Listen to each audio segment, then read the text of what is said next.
వర్షాకాలం వచ్చేసింది కదండి. నెక్స్ట్ సీజన్ అంటే వింటర్ సీజన్‌లో చామంతులు చాలా బాగా విరగపూస్తాయి.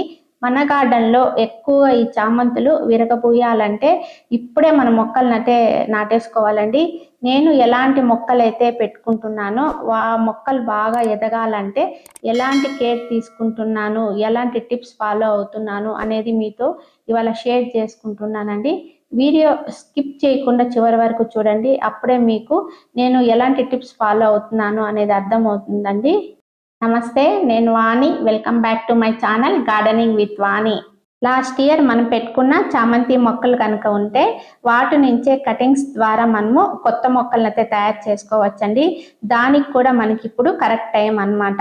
ఈ జూలై ఆగస్ట్ ఫస్ట్ వీక్లో వాటి కటింగ్స్ ద్వారా మనం పెట్టుకుంటే ఎక్కువ మొక్కలు అంటే వందల కొద్ది మొక్కలు అయితే మనం తయారు చేసుకోవచ్చు. ఇప్పుడు నేను చూపించిన పద్ధతిలో కనుక మీరు చేస్తే మనకి ఎన్ని మొక్కలు కావాలంటే అన్ని మొక్కలు తయారవుతాయండి. ఇది మదర్ ప్లాంట్ కదా, ఈ మదర్ ప్లాంట్ దగ్గర నుంచి మనకి అంటే హెల్తీగా ఉన్న స్టెమ్స్ని ఇలా కట్ చేసుకోవాలండి. అంటే దాదాపు మనకు 10 సెంటీమీటర్స్ ఉండేటట్లు మనం కట్ చేసుకోవాలి.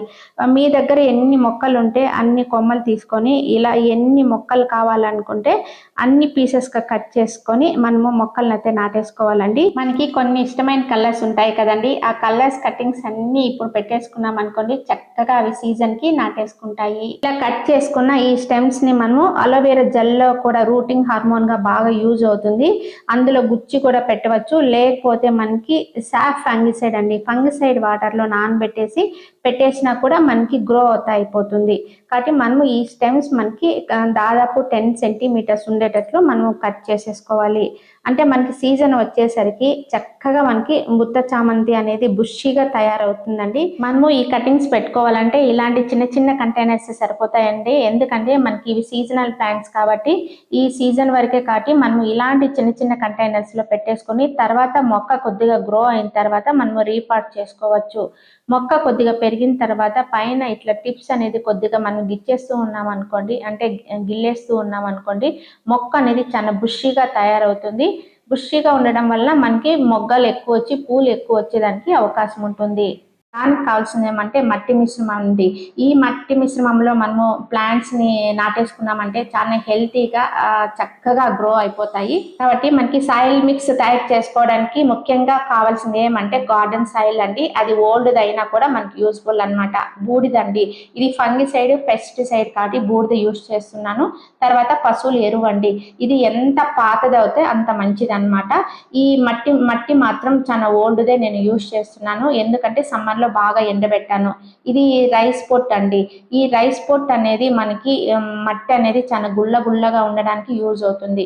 ఇది గోధుమ గడ్డి బెడ్స్ అండి. గోధుమ గడ్డి అయిపోయిన తర్వాత ఈ బెడ్స్ ఉంటాయి కదా, అవి కూడా అంటే ఇది నేను ఇసుకలో వేసాను కాబట్టి ఇసుక కూడా ఇందులో యాడ్ అయిపోతుంది. మట్టి మిశ్రమం గుల్లగా పొడిగా ఉండాలంటే మాత్రం కంపల్సరీ ఇసుక కలపండి. ఇసుక, రైస్ పొట్టు అన్ని 50% తీసుకున్నాను. మట్టి గార్డెన్ సాయిల్ 50% తీసుకున్నాను. కంపోస్ట్ 25% తీసుకున్నానండి.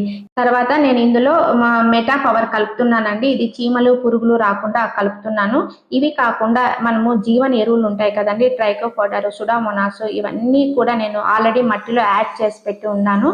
ఇవన్నీ కూడా మనకి ఫంగల్ ఇన్ఫెక్షన్స్ నుంచి మన మొక్కలను కాపాడుకోవడానికి ఉపయోగపడతాయండి. ఈ నీమ్ కేకు, సుడోమోనాస్, ట్రైకోఫోడర్ ఇవన్నీ కూడా మనకి ఈ రైనీ సీజన్ లో మట్టి ద్వారా మొక్కకు ఎలాంటి ఫంగల్ ఇన్ఫెక్షన్స్ రాకుండా కాపాడుకోవడానికి చాలా చక్కగా ఉపయోగపడతాయండి. ఫైనలీ మన మట్టి చూడండి ఎంత మంచిగా గుల్లగా తయారైందో. ఇందులో మనము ప్లాంట్స్ నాటామనుకోండి చాలా చక్కగా అయితే మనకి గ్రో అయిపోతాయి. ఇలా రంగురంగుల చామంతులు మన గార్డెన్ లో ఉంటే ఎంత బాగుంటుందో కదా అండి. మార్నింగ్ టైం ఒకసారి ఈ పూల మొక్కల దగ్గరికి వెళ్ళి మనము కాఫీనో టీనో తాగుతూ ఈ మొక్కలను అలా చూస్తూ ఉంటే మనసుకు అబ్బా ఎంత హ్యాపీగా ఉంటుందో. మరి ఇప్పుడు ఈ మొక్కలను అయితే మనము నాటేసుకుందాం కదా, ఇలా చామంతి మొక్కలను కంటైనర్స్ లో. మనము పెట్టుకున్న తర్వాత మనము వెంటనే అయితే పోషకాలు అయితే ఇవ్వనవసరం లేదండి, ఎందుకంటే మనము ఆల్రెడీ మట్టి మిశ్రమంలో అన్ని కలిపి ఉంటాం కాబట్టి అప్పుడప్పుడు ఏదైనా మనము లిక్విడ్ ఫర్టిలైజర్స్ లాంటివి ఇస్తూ ఉంటే సరిపోతుందండి. అంటే 20 days కలా అయిన తర్వాత మొక్క అనేది మళ్ళీ మనకి గ్రోత్ అనేది తెలుస్తుంది అనమాట. అప్పుడు మనకు మొక్క హెల్తీగా పెరుగుతుందా లేదా అనేది కూడా మనకు తెలుస్తుంది. అలా కొద్దిగా ఎదిగిన తర్వాత ఆ మొక్కకి మనం ఇలా పించింగ్ అండి, అంటే పైన ఇలా గిల్లేస్తూ ఉండాలన్నమాట. ఇలా పించింగ్ చేసేదాని వలన కొత్తగా పైన మళ్ళీ బ్రాంచెస్ అనేది వచ్చేస్తాయి. అప్పుడు మనకి మళ్ళీ మొక్క అనేది బుషిగా తయారవుతుంది అనమాట. అప్పుడు మనకి ఎక్కువ మొగ్గలు వచ్చి పూలు రావడానికి అవకాశం ఉంటుంది ఇలా పించింగ్ చేసే దాని వలన.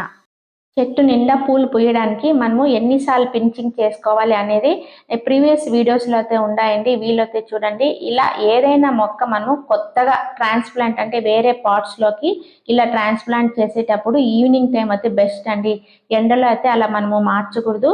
మొక్కలు నాటుకున్న తర్వాత వాటరింగ్ చేసేసిన తర్వాత ఒక 10 days అయితే మనము ఈ మొక్కల్ని షేడెడ్లో పెట్టాలి. ఎండ అనేది తగలకూడదు, ఎందుకంటే ఎండకి మొక్క ఇబ్బంది పడకుండా ఉంటుంది కాబట్టి నీడలో పెట్టాలి.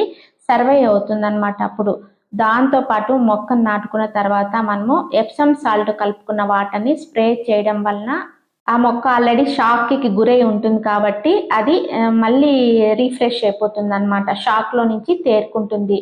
ఇలా మనము ఎప్సమ్ సాల్ట్ కలిపిన వాటర్ని ఇలా పోయడం వలన మనము ఒక మొక్కని ఇలా ఒక కంటైనర్లోనే పెట్టుకుంటే బాగుంటుందండి. ఎందుకంటే పించింగ్ చేసిన తర్వాత అది బుషిగా తయారవుతుంది కాబట్టి ఒక కంటైనర్కి ఒక మొక్కే సరిపోతుంది. పెద్ద పెద్ద కంటైనర్ అనుకోండి 2 మొక్కలు అలా పెట్టుకునేటట్లు ప్లాన్ చేసుకోండి. మనము ఎప్పటికప్పుడు పించింగ్ చేస్తూ ఉంటాయి కాబట్టి పక్కన బాగా బ్రాంచెస్ వచ్చేసి ఆ మొక్క అనేది చాలా బుషిగా తయారవుతుంది. అప్పుడప్పుడు మనము ఎప్సమ్ సాల్ట్ కలిపిన వాటర్ని స్ప్రింకిల్ చేస్తూ ఉంటే కానీ సరిపోతూ ఉంటుంది. మనము సాయిల్ మిక్స్లో కూడా కొంచెం వేసుకోవచ్చు ఈ ఎప్సమ్ సాల్ట్ని. ఈ మొక్కలకి మనము ఫర్టిలైజర్స్ అనేది నేచురల్గానే మనము ఇవ్వవచ్చండి. కిచెన్ వేస్ట్ మనము లిక్విడ్ ఫర్టిలైజర్స్ చేసుకుంటూ ఉంటాం కదా, వాటిని ఇవ్వడం వల్ల మొక్కకి పోషకాలు అనేది అందుతాయి. వాటిని కూడా ఇవ్వవచ్చు. మనము ఎక్కువగా బయట నుంచి కొని ఇవ్వనవసరం అయితే లేదండి. మనము ఆర్గానిక్గా పెంచుకున్నాం కాబట్టి ఇంట్లో ఉండే వాటితోనే ఫర్టిలైజర్స్ తయారు చేసి ఇస్తూ ఉంటే సరిపోతుందన్నమాట. అలాగే కిచెన్ వేస్ట్తో పాటు ఫ్లవరింగ్ బాగా రావటానికి, అంటే ఇప్పుడే కాదండి, మొక్క కాస్త గ్రోత్ అయ్యి కొద్దిగా మొక్క పెరిగిన తర్వాత పోషకాలన్నీ కూడా మనము లాస్ట్ వీడియోలో చూపించాను. వాటికి మనము ఏమి ఇవ్వచ్చు అనేది సీవీడ్ లాంటివి, బోన్ మీల్ లాంటివి కూడా మనము ఇస్తూ ఉంటే సరిపోతుందండి. మనము కెమికల్స్ వాడకుండా మంచి ఫర్టిలైజర్స్ ఇస్తూ ప్రాపర్ కేర్ తీసుకుంటూ, అంటే ఓవర్ వాటరింగ్ లేకుండా సాయిల్ బాగా చూసుకొని కేర్ తీసుకుంటూ ఉన్నాం అనుకోండి, చామంతులు అనేది మనకు చాలా బాగా పూస్తాయి. ఇన్ని రకాల చామంతులు మన గార్డెన్లో ఉంటే ఎంత హ్యాపీగా ఉంటుందో కదా. మరి మీరు కూడా ఇప్పుడే ఈ చామంతి సాప్లింగ్స్ అనేది తెచ్చుకొని, లేదా పాత మొక్కలు మీ దగ్గర ఉంటే కనుక కటింగ్స్ ద్వారా కూడా పెట్టేసుకోండి. వింటర్ సీజన్లో పూలు బాగా పూస్తాయి కదా, ఈ పూలను చూస్తే మనసు అయితే పులకరించేస్తుంది. ఆగస్ట్ అంతా బుషిగా పెరుగుతూ మొగ్గలు కూడా మనకి స్టార్ట్ అయిపోతాయి. ఫ్రెండ్స్, ఈ విధంగా మనం అందరము కూడా ఈ సీజన్లో ఎలా మనం ట్రాన్స్ప్లాంట్ చేసుకోవాలి అనేది ఈ వీడియోలో మీకు అందరికీ చూపించానండి. ఈ వీడియో మీ అందరికీ యూజ్ఫుల్ అని చెప్పి ఆశిస్తున్నాను. ఈ వీడియో నచ్చినట్లయితే లైక్ చేయండి, షేర్ చేయండి, సబ్స్క్రైబ్ చేయండి. Wish you happy gardening. Thank you.